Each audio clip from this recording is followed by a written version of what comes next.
Bismillahirrahmanirrahim. Assalamualaikum warahmatullahi wabarakatuh. Alhamdulillahi hamdan katsiran thayyiban mubarakan fih kama yuhibbu rabbuna wa yarda. Wassalatu wassalamu ala nabiyyina Muhammad wa ala alihi wa ashabihi wa man tabi'ahum bi ihsanin ila yaumiddin. Amma ba'd. Ayyuhat talibat al-mustawa as-sabi' rahimani wa rahimakumullah. Para santriwati kelas 7 MTS yang semoga kita semua dirahmati oleh Allah Subhanahu wa taala. Pada pertemuan yang lalu kita telah sedikit membahas tentang surah Al-Fatihah beserta dengan terjemahan dan sedikit penjelasan darinya. Pada kesempatan yang berbahagia ini kita masuk pada surah Al-Ikhlas beserta terjemahan dan sedikit penjelasannya.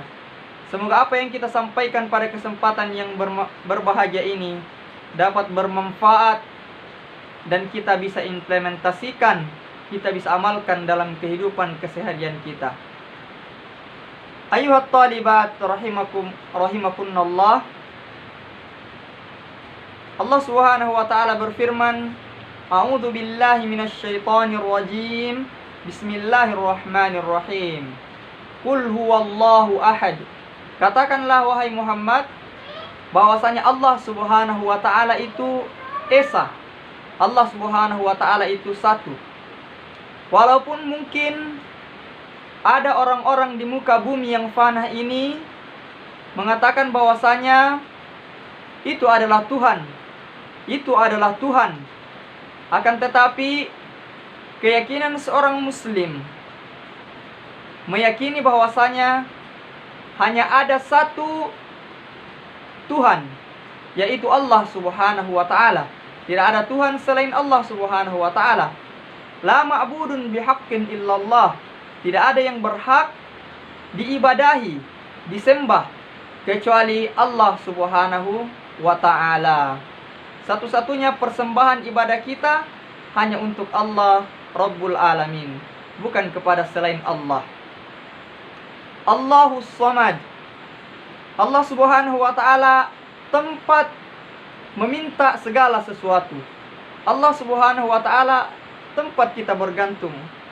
Kita memohon kebaikan dunia, kebaikan akhirat, atau kita memohon untuk dihindarkan dari keburukan dunia atau keburukan akhirat, maka kita memohon dan berdoa kepada Allah Subhanahu wa taala, bukan kepada selain Allah Rabbul Alamin.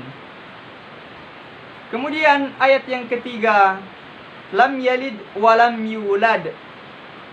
Allah Subhanahu wa taala tidak melahirkan dan tidak pula dilahirkan. Allah Subhanahu wa taala tidak beranak dan tidak pula diperanakkan. Berbeda dengan pemahaman-pemahaman orang-orang Yahudi dan Nasrani misalnya, yang mengatakan bahwasanya Uzairun ibnullah. Orang Yahudi mengatakan bahwa Uzair adalah anak Allah Subhanahu wa taala. Ya.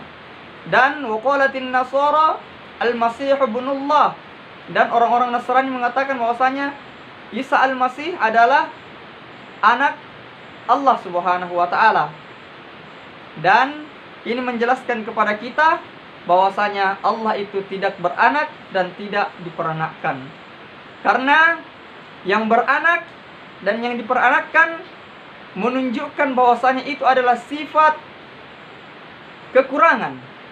Sementara Allah Subhanahu wa taala berlepas diri daripada segala bentuk kekurangan. Allah Subhanahu wa taala adalah zat Tuhan yang maha sempurna, tidak ada kekurangannya. Manusia mungkin melahirkan dan dilahirkan. Manusia merasakan ngantuk sampai ia tertidur, sementara Allah tidak mengantuk dan tidak tertidur. Manusia terkadang sehat, terkadang lemah, bahkan sakit, hingga ia dicabut nyawanya oleh Allah Subhanahu wa taala sendiri. Sementara Allah Subhanahu wa taala huwal hayyul qayyum. Allah hidup selama-lamanya. Allah tidak butuh kepada makhluknya, tapi makhluk, hamba, sangat butuh kepada Allah Subhanahu wa ta'ala.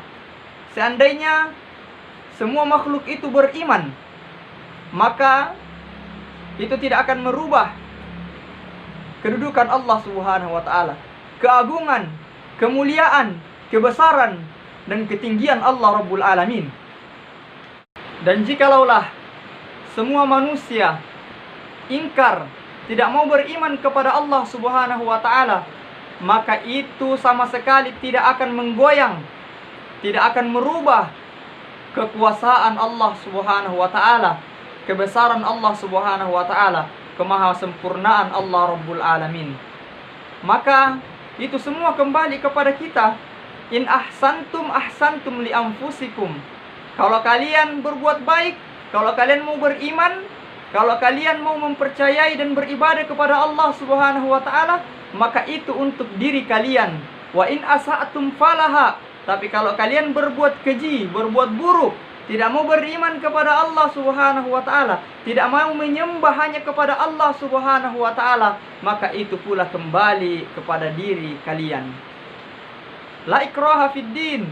Tidak ada paksaan di dalam agama, akan tetapi janji Allah Subhanahu wa ta'ala bagi orang-orang yang beriman, yaitu surga Allah Rabbul Alamin. Kemudian yang terakhir, walam yakul lahu kufuwan ahad. Dan Allah Subhanahu wa ta'ala tidak setara dengan sesuatu apapun. Tidak ada yang sama dengan Allah Subhanahu wa ta'ala. Tidak ada yang sempurna kecuali Allah Subhanahu wa ta'ala. Allah Subhanahu wa ta'ala maha melihat. Tapi jangan kita bayangkan bahwasanya penglihatan Allah Subhanahu wa ta'ala seperti penglihatan manusia yang sangat terbatas. Sementara penglihatan Allah Subhanahu wa ta'ala adalah penglihatan yang maha sempurna, yang tidak bisa digambarkan, karena ia adalah zat yang maha sempurna. Cukuplah kita yakini bahwasanya penglihatan Allah Subhanahu wa ta'ala, pendengaran Allah Subhanahu wa ta'ala adalah pendengaran yang maha sempurna dan tidak sama dengan pendengaran makhluknya, penglihatan makhluknya yang begitu terbatas. Demikianlah mungkin penjelasan singkat kita pada kesempatan yang berbahagia ini. Semoga ada manfaatnya dan memberikan faedah dan motivasi, meningkatkan keimanan dan ketakwaan kita kepada Allah Rabbul Alamin.